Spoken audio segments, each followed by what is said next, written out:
Hello everyone. आज हम देखते हैं कि एडमिशन और डिस्चार्ज प्रोसीजर क्या होता है।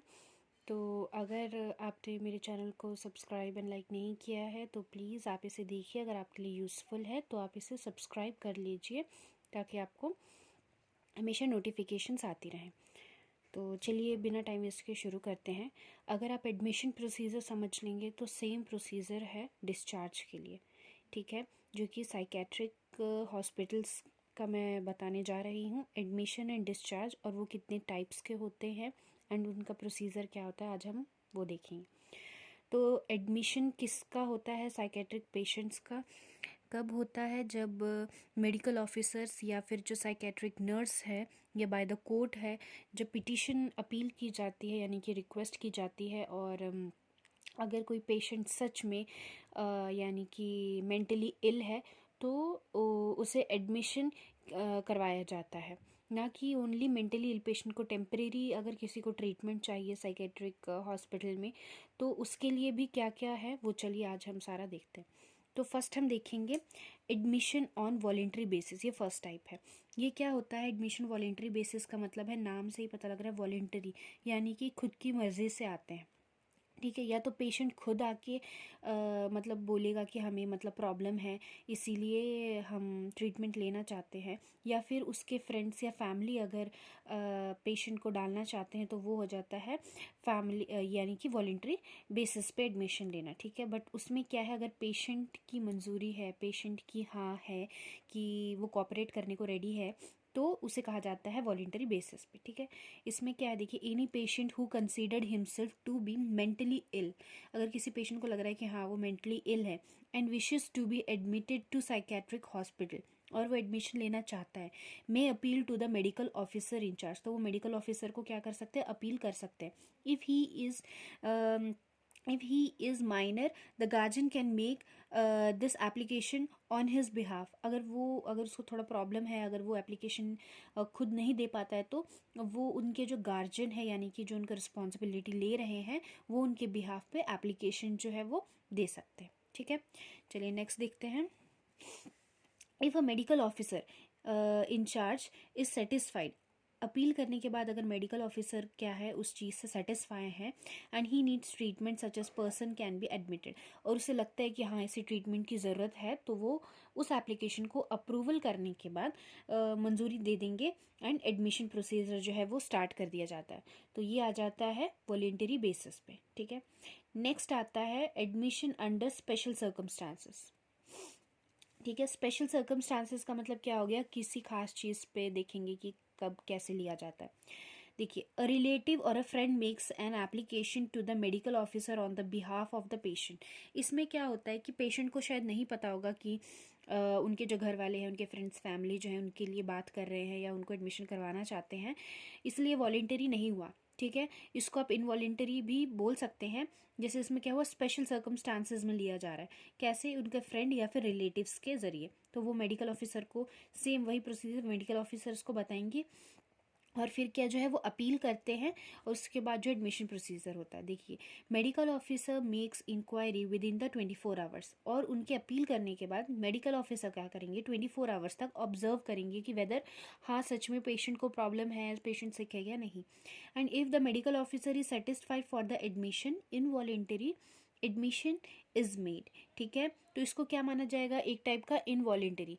क्यों? क्योंकि उसके बाद 24 आवर्स के बाद अगर उसे लगता है कि हाँ पेशेंट सच में सिक है, अगर बहुत ज़्यादा सिक है तो पेशेंट तो खुद आके, ज़रूरी नहीं है कोई भी एडमिशन, जो मेंटली इल पेशेंट है वो एडमिशन नहीं लेना चाहते हैं, बट उनके गार्जियन या उनके फ्रेंड्स उनको हेल्प कर रहे हैं और चाहते हैं कि वो रिकवर हो जाए और ट्रीटमेंट दे रहे हैं, तो ये आ जाता है किस में, इनवॉलेंटरी बेसिस में। तो ये हुआ स्पेशल सर्कमस्टांसेस।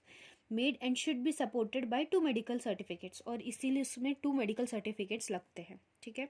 अब हम थर्ड देखते हैं क्या होता है।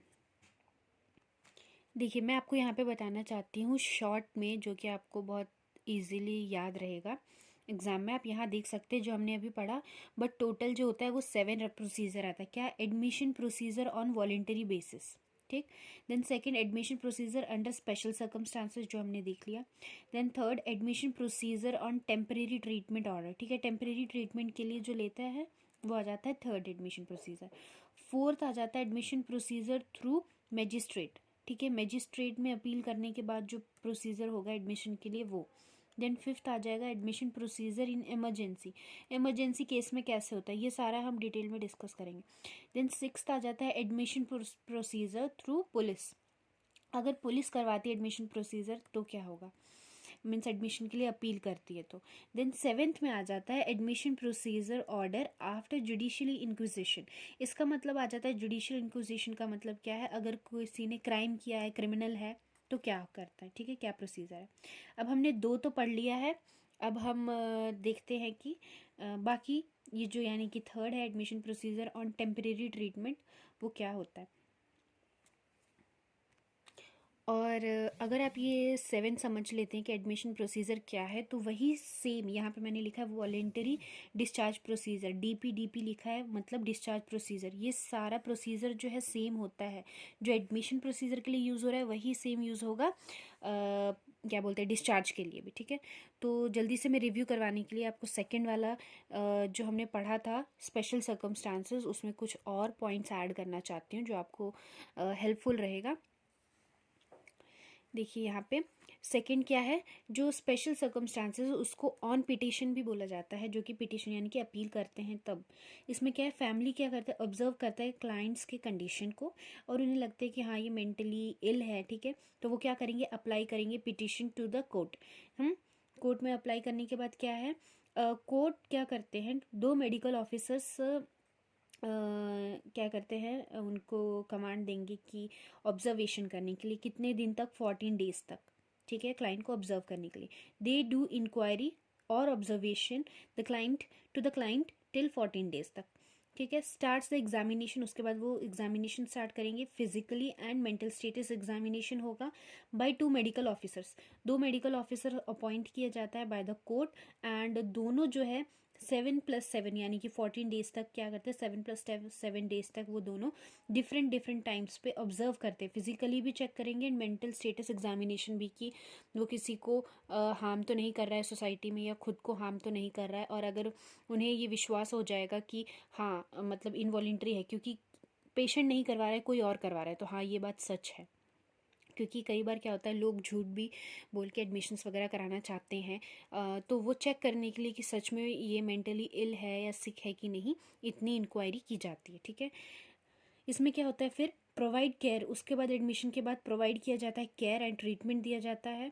Client should not extend more than 90 days और 3 मंथ्स, और क्लाइंट को कितने 3 मंथ्स या 90 डेज तक रखा जाता है, उसके बाद डिस्चार्ज कर दिया जाता है, ठीक है।